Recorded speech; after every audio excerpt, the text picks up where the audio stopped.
So here you can kind of see what I'm talking about. So I basically just took a cutoff wheel, basically just cut a little bit of a groove on one side of that cable end, okay?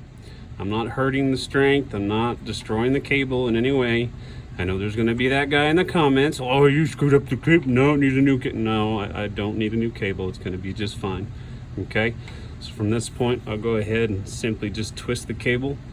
And then it'll get it around that little bit of a hump, that raised area there that comes from the crimp here on the back side, okay? You see it right there, right there, okay? So that the cables don't come off on their own. I'd like to show you guys this, but all I got is my phone. I don't have a good camera yet. One of these days I'll get me a good camera with a nice little tripod on it so you can see everything I'm doing. Till then, this is what you get.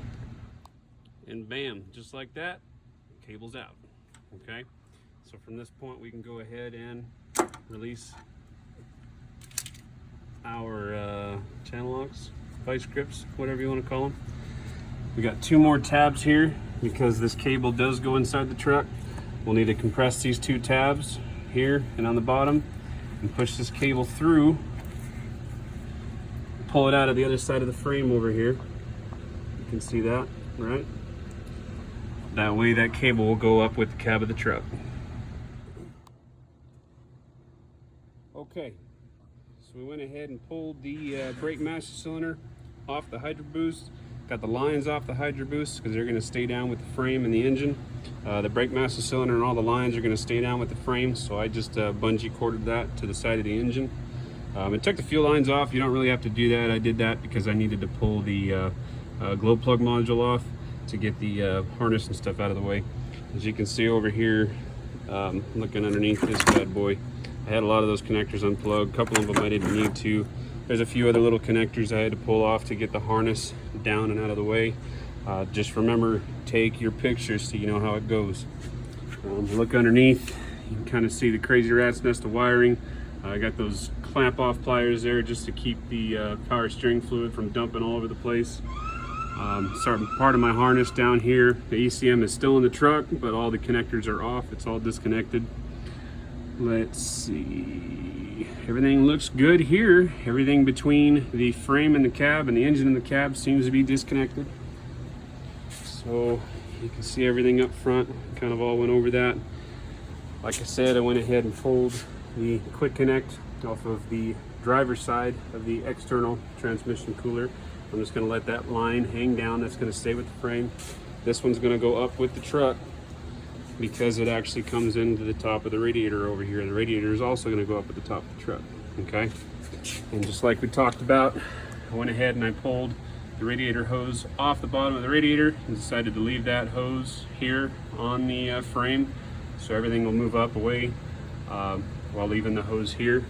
Not a whole heck of a lot on this side to take off. Once you get the fender liner and stuff off, it's pretty straightforward and simple. Don't know if I mentioned it or not, but I went ahead and just pulled the AC lines off of the compressor.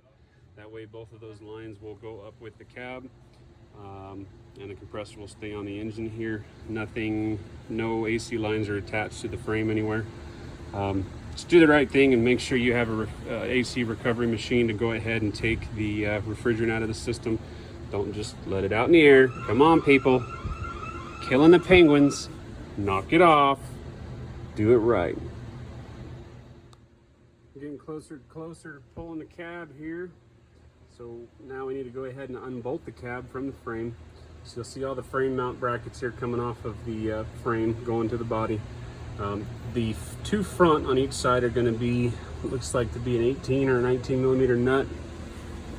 And then the other 3 along this cab, now this is a crew cab pickup, so an extended cab, if they even make one, or a single cab, is going to be different.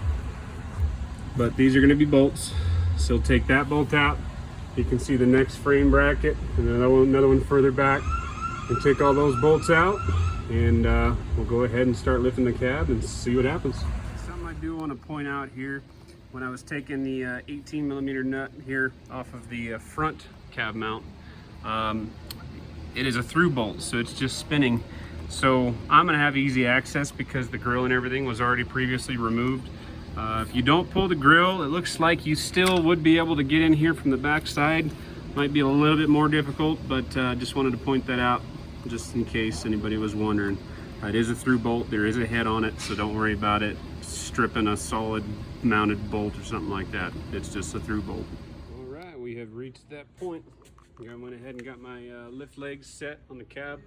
I really don't recommend pulling any cab on any truck without using a lift. Seen some people do it with A-frames. I've even seen some people do it with jacks and cinder blocks. That's not very good. Check out Google. Google shows a picture of a 6-liter cab up on cinder blocks way up near 2x4s and all that stuff. Yeah, not a good idea. I go ahead and I ratchet strap the rear of the cab down to the lift.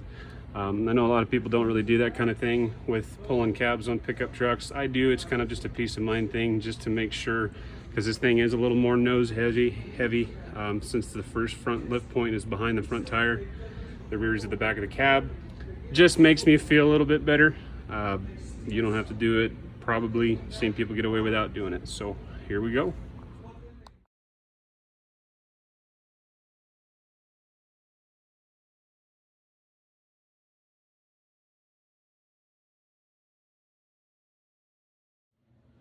So there you have it, folks. Cab is up and off our 05 Duramax. All just to replace the good old steering gearbox. No, I'm just kidding. Let's little easier ways to do that. I'm not gonna really do a video on removing the head gaskets. There's plenty of those out there. Just really what was needed was a cab removal process. So pretty easy. I hope this helps out. If you like the video, please hit the subscribe button down there and maybe the little bell. That'll tell you when our next video comes up. Really appreciate it if you do. If not, I hope you enjoyed the video.